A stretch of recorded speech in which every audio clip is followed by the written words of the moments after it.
인사하겠습니다. 우리 크게 인사합니다. 안녕하십니까? 반갑습니다. 여러분 초등신학원 다 등록하셨어요? 모엘이 많았습니다. 빨리 하시고요. 신학원 우리 명단 보면서 문득 그런 생각이 들었어요. 혹시 신학원을 나만 중요하게 여기고 있나? 왜 우리 아이들은 관심이 없을까? 이런 생각이 어젯밤에 좀 깊이 들었어요. 사실은 여러분 광고 내용 많은데 오늘 주보 다 안 해도 돼요. 근데 신학원만큼은 해야 돼요. 뭐 워십 다니든 뭐든 그거 해도 되고 안 해도 되잖아요. 근데 신학원은 해도 되고 안 해도 되고는 아니에요. 여러분이 그래서 마음을 좀 다잡고 부모님께 연락을 드렸더니 아이들이 쉬고 싶대요. 자, 쉬는 거 없습니다. 그래서 우리 꼭 이번에 하셨으면 좋겠고요. 여러분 토요일에 다 노는 거 알고 있습니다. 학원 가는 친구 몇 명 안 되는 걸로 알고 있고요. 부모님이 운전을 못 해주세요. 버스 타고 오세요. 뭐 여러분이 뭐 유치원생입니까? 지하철 타고 오세요. 네, 그렇게 오시면 됩니다. 그리고 우리 반별로도 우리 선생님들이 좀 권면을 많이 해주시면 감사하겠고요. 또 우리 9월 마지막 주에 뭐가 있어요? 오늘 주보와 함께 뭘 나눠줬죠? 송구암송대 있어요. 송구암송대 우리 분기마다 있잖아요. 그래서 여러분 틈틈이 우리 송구암송 하셔서 이번에도 상품이 아주 푸짐하다고 우리 또 일타 강사님이 MC 봐주시거든요. 그래서 우리 그렇게 해주시면 될 것 같고요. 오늘 말씀 제목 우리 PPT 한번 띄워주세요.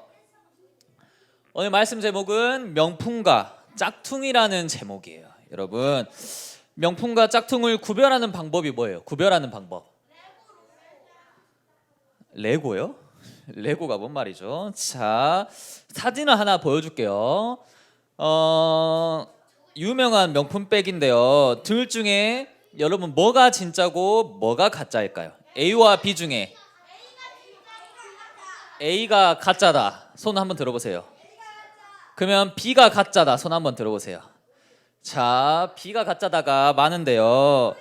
사실 저도 잘 모르겠습니다. 아무리 봐도 뭐가 진짜고 뭐가 가짜인지 잘 모르겠고 요즘은 기술이 더 좋아져서 구별하기가 더 힘든데 자, 명품은 A가 짝퉁이고 B가 아까 가짜란 분이 많았는데 B가 진짜래요.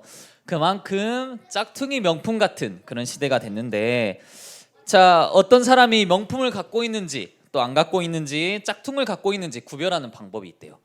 비가 올 때 여러분 비가 오는 날 가방을 가슴에 품으면 그래 명품이고요. 이렇게 옷 사이에 넣으면 명품. 그리고 머리를 가방으로 가린다 하면은 그 가방은 우리 이주영이 뭔 말이죠? 자, 그러면 여러분 다음 화면을 보시면 그림 있잖아요. 그림도 여러분 거래가 되는 거 알고 있어요? 그림도 경매로 돈을 주고 사고 팔고 해요. 근데 이 그림이요 생각보다 여러분 가격이 많이 나갑니다. 1억 넘은 그런 수준이 아니에요. 몇백억, 몇십억 이렇게 하거든요. 그러면 그림의 가치는 어디 있을까요? 왜 그렇게 비싸게 주고 사는 걸까요? 한번 질문해 보세요. 왜 그림이 비싼 걸까? 네. 이게 네. 공급이 적은데 수요가 많다. 자, 그림을 사고 싶은 수요가 과연 많을까요? 저는 그림 사고 싶다는 사람 그렇게 본 적이 없는데 자, 한번 집중해 보세요. 그림의 가치는 어디 있냐? 그림은요 얼마나 잘 그렸냐가 중요해요. 그쵸? 한치오차시 완벽하게 비율이 장난 아니다 이런 그림이 중요한데 실상은 제일 중요한 건 그림을 막 했는데 몇백억 해요. 왜 그럴까? 그림을 맞아요. 누가 그렸냐가 더 중요합니다. 자, 누가 그렸냐가 제일 중요해요. 이게 오늘 포인트입니다. 자, 영국에 이름 없는 화가 뱅크시라는 화가 있어요. 들어본 적 있는 사람 있어요? 요즘 가장 유명한 화가인데 유럽에 가면 다 뱅크시 또 뱅크시 뭐 피카소 이런 거 한물 같습니다. 근데 이 사람의 얼굴을 아무도 몰라요. 이름 없는 화가 얼굴을 공개한 적이 없어요. 그래서 더 인기가 많은데 자, 뭐 주로 사회 부조리 뭐 이런 거에 대해 메시지를 던져요. 그림에 벽화를 주로 그립니다. 벽화를 그냥 길거리에 지나가다가 벽이 보인다 하면 그리는 거예요. 뭐 이런 식인데 이 벽화 내용이 중요한 건 아닙니다. 오늘 메시지에서. 그래서 뭐 이런 그림들이 있다라고 보시면 되고 자, 이 사람이 그림 하나를 경매에 팔았습니다. 이 경매에 이 그림이 얼마에 팔렸을까요?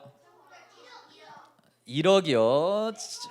100억까지는 아니고 이게 그림이 굉장히 간단하잖아요. 그냥 사람 하나 그리고 풍선 하나 달았는데 15억에 낙찰이 됐어요. 15억. 여러분 평생 15억 만질 수 있습니까? 여러분 빛의 경제 쓰임 받길 바랍니다. 다 헌금하시고. 자, 그런데 이 그림이 낙찰되자마자 어떻게 했을까요? 이 화가가 제정신이 아니에요. 파쇄를 해버렸어요. 낙찰이 되자마자. 낙찰이 되면 자기 그림이 아니에요. 주인이 넘긴 건데 파쇄를 해버렸어요. 제정신이 아닙니다. 근데 여러분 이 그림이 낙찰한 사람이 있을 거 아니에요. 이제 그림을 산 주인. 이 주인은 마음이 어떠겠어요, 여러분? 그렇죠. 저 같으면 이건 사기야. 소송을 걸고 법적 싸움하고, 그렇죠. 경찰 부르고 신고하고 난리 났겠죠. 근데 그대로 이 파손된 채로 그림을 가져갑니다. 그래서 어떻게 됐냐? 이 그림이 나중에 왜 안 넘어가죠? 300억에 다시 팔렸습니다. 자, 이게 파쇄된 채로 있어요. 자, 300억에 산 사람은 한국 사람. 저도 이 한국 사람 이해할 수 없는데, 자, 20배나 넘게 뛰었어요. 왜 그럴까요? 네, 아니요. 자, 포인트는 누가 했느냐입니다. 제가 파쇄를 했으면 저는 감옥에 갔습니다. 근데 뱅크시란 사람이 파쇄를 했으니까 가치가 20배가 더 올라간 거예요. 저 그림에 의도가 있구나 라고. 그래서요, 여러분 하나 더 봅시다. 크리스마스를 앞두고 일주일 앞두고 영국 남부지방, 영국이에요. 주민들은 벽에 그린 우리 벽화를 선물로 하나 받았습니다. 근데 그 도시는 그 작은 시골 마을인데 철강을 태워서 발전하는 도시예요. 그래서 환경 오염이 굉장히 심하잖아요. 철강을 막 태우니까. 그래서 이 그림이 어떤 의도냐?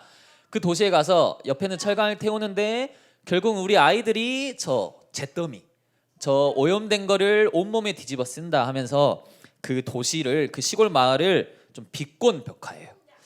근데 굉장히 평범한 벽화고요. 여러분 시골에 가면 그 제 시골에도 담벼락 이렇게 생겼어요. 그냥 거기다 그렸는데 이게 나중에 이걸 그린 사람이 뱅크시다라고 알려지면서 갑자기 매일 수만 명의 인파가 몰려들기 시작하고, 시골 마을인데 이 벽화 앞에 펜스를 쳤어요. 위험하니까, 안전 문제가 있어가지고.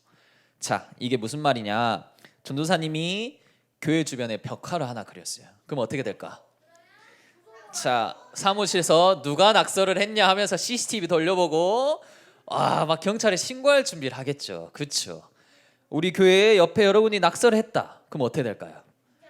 자, 전도사님한테 아마 혼나겠죠. 근데 저 시골 마을의 벽화 아무도 안 찾는 곳인데 누가 그렸냐에 따라서 가치가 확 달라지는 거예요. 자, 다음 하나 그림 볼게요. 이 집은요 기울어진 집이에요. 기울어진 집이니까 굉장히 막 곧 무너질 것 같고, 도로는 이렇게 일직선인데 가치가 굉장히 없어요. 집이 팔리지도 않고 집의 가격이 기울어졌으니까 이게 가치가 없죠. 근데 이 집을 보고 뱅크시가 옆에다가 그림을 하나 그렸습니다. 그래서 막 바람을 훅 부니까 이게 막 건물이 날아가는 것처럼 그림을 그리니까 이 집의 값의 가치가 얼마로 뛰었을까요? 72억이 됐습니다. 자, 저기 누가 살겠어요? 아무 가치 없는 집인데 그림 하나에. 자, 여러분 작품은요 뭐 수요도 중요하고 공급도 중요하고 하지만 누가 그렸냐가 중요해요. 아무리 비슷하게 그렸다 한들 제가 저 그림을 아무리 똑같이 막 한 달 동안 정성스럽게 저기다 그렸어요. 박성준이 그렸대 하면 저 가치는요 오히려 더 떨어지지 않을까 이렇게 싶거든요. 그래서 그림의 가치는 누구 손에 의하여 갈렸냐 이런 건데, 자, 이 내용을 기억하시면서 우리 창세기 1장 1절을 볼 겁니다. 하나님이 창조하신 내용 다 같이 한번 읽어보겠습니다. 시작. 태초에 하나님이 천지를 창조하시니라. 성경은요 이 말씀으로 시작을 하는 거예요. 이 말씀으로. 여러분 이 말은 위대한 선포인데요, 온 인류는 하나님의 손에 의해 창조됐다라는 선포. 그러나요, 하지만 세상은 이걸 부정하려고 해요. 세상은 이걸 부정합니다. 그래서 어디 하나님이 창조했다는 증거 대봐라 막 이렇게 말하는 거예요. 어떻게 하나님이 천지를 창조했는지 증거품, 뭐 문서 가져와봐라. 이렇게 주장을 하면서 실제로 과학적인 증거들이 굉장히 많아요. 우리 유튜브만 봐도 굉장히 많은데 또 증거를 갖다 대면은 또 안 믿어요. 뭐 증거를 달라면서 증거를 주면 또 안 믿고 어쩌라는 거죠. 그렇게 어떤 사람들은 예전에도 한번 보여준 적이 있는데 진화론을 주장을 합니다. 자, 저 원숭이가 지금 핸드폰 쓰는 인간으로 발전을 했대요. 근데 여기 진화론의 포인트는 어떤 유기체가 결국은 또 다른 유기체로 진화를 한다는 건데, 그러면 저 처음 생명은 어디서 왔는지, 그렇잖아요. 그럼 저 처음 생명은 어디서 왔겠어요. 그래서 진화론은 저걸 증명해내지 못해요. 아, 진화는 했대. 그래서 그럼 처음 시작은 어디서 왔어? 아, 잘 모르는데. 근데 어떤 진화는 했다니까? 막 이렇게 주장을 해요. 이런 식인데 결국 어떤 누군가에게 처음 생명을 주시지 않았겠습니까? 그거를 다시 봅니다. 성경은 너무 중요한데 여러분 왜 하필 성경 많고 많은 우리 성경 69권 그렇잖아요. 구약 성경부터 신약 성경 69권 중에 총 1189장이나 되는 엄청난 페이지를 되는 이 성경 맨 앞에 1장 1절에 왜 처음부터 하나님이 천지를 창조했다라고 기록을 했을까요? 그렇죠. 뭐 많은 말들 하고 싶은 말들이 있을 건데 맨 앞장에 성경을 통해 처음부터 결론을 내리고 시작하는 거예요. 결론. 뭐냐? 결론은 하나님이 세상의 주인이다. 하나님이 여러분의 주인이다라고 결론을 맺고 시작하는데, 자, 여러분 문제를 풀잖아요. 여러분 공부할 때 답을 알고 풀면 풀이 과정이 눈에 확 들어옵니다. 여러분 지금 초등학생은 그렇게 어려운 문제가 없을 수도 있는데 막 중고등학생 되면 지문이 막 이만해요. 이거를 답을 알고 풀면 굉장히 쉬운데 우리 답을 모르고 풀면 어려운 문제가 나왔어. 그럼 여러분 어떻게 돼요? 아, 풀어요. 어려운 문제가 나왔는데 왜 이게 지금 내가 이게 푸는 게 맞나? 답을 모르면 왜 내가 이 답이 나왔는데 1, 2, 3분 안에 답이 없지? 막 이렇잖아요. 답을 모르고 풀면. 그리고 여러분 편지를 쓸 때, 글을 쓸 때 가장 맨 첫 줄에 뭐를 써요? 누구에게 하고 목적을 쓰잖아요. 목적을. 그쵸? 안녕하세요 선생님, 뭐 스승의 주의를 맞아, 스승의 날을 맞아 하면서 목적을 쓰잖아요. 누구누구야 생일 축하해 하고 이렇게 그 다음 말을 쓰잖아요. 그쵸? 아니에요? 그럼 여러분 뭐 이런 말 저런 말 하다가 내가 오늘 어디서 뭐 했고 내가 오늘 어디 갔는데 내가 오늘 화장실을 몇 번 갔고 갑자기 생일 축하해 이러진 않잖아요.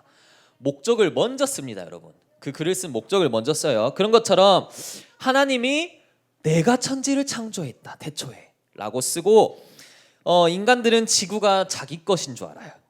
그래서 자기 것인 양 행동을 합니다. 그래서 막 지구를 막 다뤄요. 지구를 막 자기 주인인 것처럼.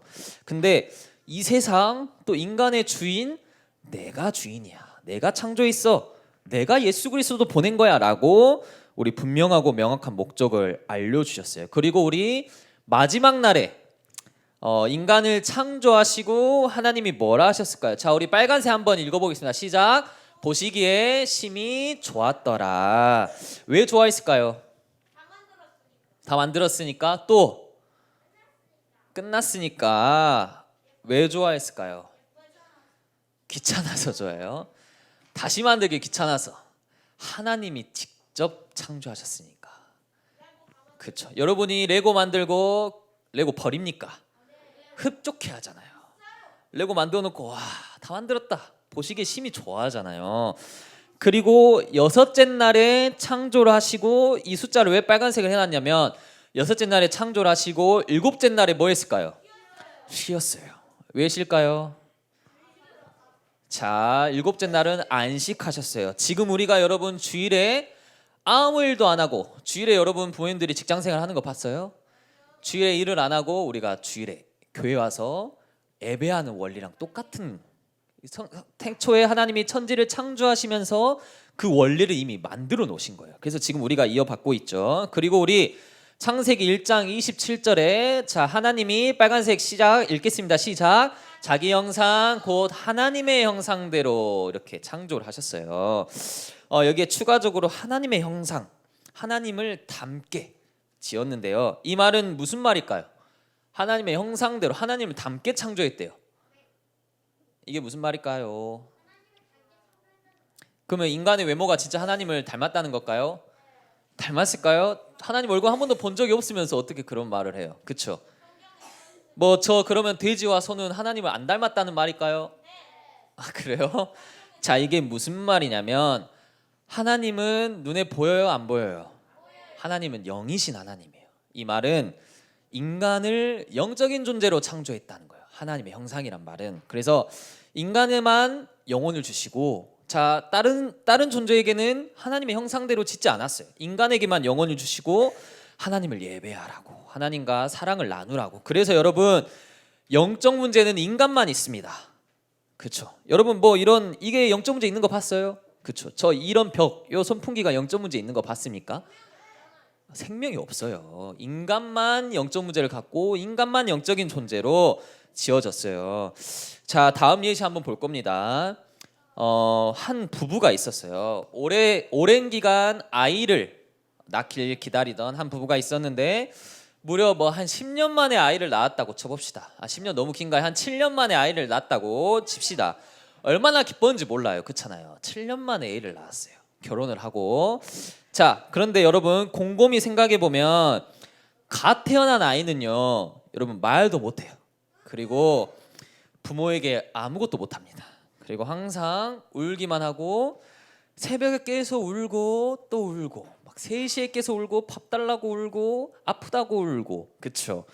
계속 부모한테 걱정만 끼치고. 자, 부모의 역할 보세요. 쉼없이 아이를 위해 계속 뭔가 해줘야 돼요. 자, 사진이니까 아이가 부모한테 해주는 거 없어요. 근데 왜 예뻐할까요? 자, 논리적으로 보면 예쁠 만한 끈덕지가 하나도 없잖아요. 맞아요. 정확히 대답했는데 뭐가 그렇게 예쁘냐면 내가 낳은 자식이니까, 자기 자식이니까. 자, 여러분이 성공한다고 하나님이 예뻐하시냐? 여러분이 뭐 잘생겨서 여러분이 예쁘다고 하나님이 예뻐하시냐? 여러분이 공부 잘한다고 하나님이 예뻐하실까요? 아니요. 왜 예뻐하실까요? 하나님이 여러분이 하나님의 자녀니까. 하나님의 자녀니까 여러분을 사랑하시는 거예요. 하나님이 여러분을 지으셨으니까. 그래서 여러분, 지으신 분이 하나님이잖아요. 하나님은 명품이에요? 짝퉁이에요? 뭐예요? 뭐라고? 진품이에요? 뭐예요? 하나님 전제 자체가 명품이잖아요. 하나님은 저 다이아몬드 수억 개를 가져다 줘도 비길 수 없는 분이잖아요. 그렇죠? 보석과는 비교될 수 없는 분. 그래서 여러분, 하나님의 자녀, 하나님의 명품인데 그럼 하나님 자녀는 뭘까? 자, 사단은요, 자기가 명품인 것처럼 속입니다. 사단은 원래 태초부터 거짓말쟁이, 거짓의 아비인데, 짝퉁의 시작인데 자꾸 자기가 진짜처럼 행동을 해요. 가짜인데. 그래서 성경에 보면 세상 왕처럼, 세상 신처럼 군림하고 있다 하는데, 자, 사단의 존재 자체가 완전히 짝퉁인데 우리는 뭘까? 하나님이 명품인데 그럼 하나님의 형상대로 지어진 우리도요 명품인 거예요. 여러분도 명품이다. 여러분도 가짜가 아니다. 자, 여러분 이 그림 아까 설명했죠. 이 그림을 아까 설명했는데 그림의 가치는 누가 만들었냐가 중요한다 했어요. 자, 유명한 화가가 만들어서 경매에 넘기면 100억. 자, 박성준 전도사님이 그려서 팔면 뭐로 할까요? 여러분 뭐 라면 냄비 받침으로 쓰겠죠. 뭐가 중요합니까? 자, 누가 만들었냐가 중요해요. 그래서 인간이 명품인 이유는 창조하신 분이 누구라고요? 창조하신 분이 누구예요? 자, 크게 해봅시다. 창조하신 분이 누구? 하나님이시기 때문에. 그래서 여러분 기억해야 될 게 있어요. 자, 이거 그림 본 사람 있어요? 없어요? 있어요. 자, 복음편지 7가에 나오는 내용입니다. 본 적이 있어요? 제가 모른다고요? 제가 보여줬다고요? 자, 한번 보여준 적이 있나 봅니다. 자, 이게 뭐냐면 이게 인간의 제일 근본이에요. 자, 의자예요. 의자의 주인은, 자, 의자에 앉는 사람은 누구예요? 의자에 앉은 사람은 의자의 주인이 앉을 수 있어요. 그렇죠? 저 의자의 주인이 의자에 앉는 건데, 자, 이 원리를 놓치면 여러분 다 놓친 겁니다. 이 원리 놓쳐서 창세기 3장의 타락 사건 일어났고 인간이 계속 타락하는 거예요. 이 원리를 놓쳐서. 자, 뭐냐면 내 주인이 그리스도라는 거, 하나님이라는 거. 자, 제가 이걸 왜 보여줬냐면 여러분 시기 때가 되잖아요. 초등학교 고학년이 된다. 초등학교 한 5학년, 6학년이 된다. 그러면 이제부터 이런 게 헷갈려요. 뭐가 헷갈리냐? 내 인생 내가 주인 아니야? 이런 고민이 들기 시작해요. 자, 이걸 왜 따라하죠? 자, 내 인생 이제 부모님 말 안 듣고 내가 그냥 내가 설계 살아가면 되는 거 아니야? 라고 자기 인생 갑자기 창세기 3장이 내 마음에 확 들어와요. 여러분 어릴 때는 부모님이 하란 대로, 교회에서 하란 대로, 선생님이 하란 대로 하는데 여러분 딱 시기가 되고 사춘기가 되면서 이런 마음이 확 들어요. 근데 사실은요, 우리의 진짜 주인은 하나님이시라는 거, 여러분의 의자에 앉은 주인은 여러분이 아니라는 거. 그래서 여러분 지금 이 노트에 이 그림 빨리 그리세요. 말씀 노트에 이 그림 한 번씩 딱 그리시고, 자, 여러분은 하나님이 자녀이기 때문에, 우리 창조하신 분은 하나님이시기 때문에 여러분은 짝퉁이 아닌 완전히 차원이 다른 명품이에요. 그래서 여러분이 명품인데 뭐 명품백 살 필요가 있습니까? 있어요. 있어요. 명품 살 필요가 있어요? 뭐 제가 뭐 반팔 반바지에 슬리퍼 신어도 제 자체가 명품인데 뭐가 부럽겠어요. 그래도 부러운 걸로. 자, 그래, 명품백 많이 좋아하십시오. 부모님 사드리고 15억 아까 벌어서 우리 교회에 헌금하시기 바라고요. 자, 여러분이 이 정체성 이번 한 주간 확인하시면서 학교 수업 듣잖아요. 그리고 교재 뭐 문제집에 이거 그리는 거 얼마 안 걸리잖아요. 딱 의자 한 번씩 그리면서 의자의 위에 그리스도가 있지, 나는 그 밑에 있는 거야, 내가 주인이 되면 안 되는 거야, 이렇게 한 번씩 상기하면 좋을 것 같습니다. 알겠습니까? 모르겠습니까? 자, 크게 대답합니까? 알겠습니까? 모르겠습니까? 네, 기도하고 마치도록 하겠습니다.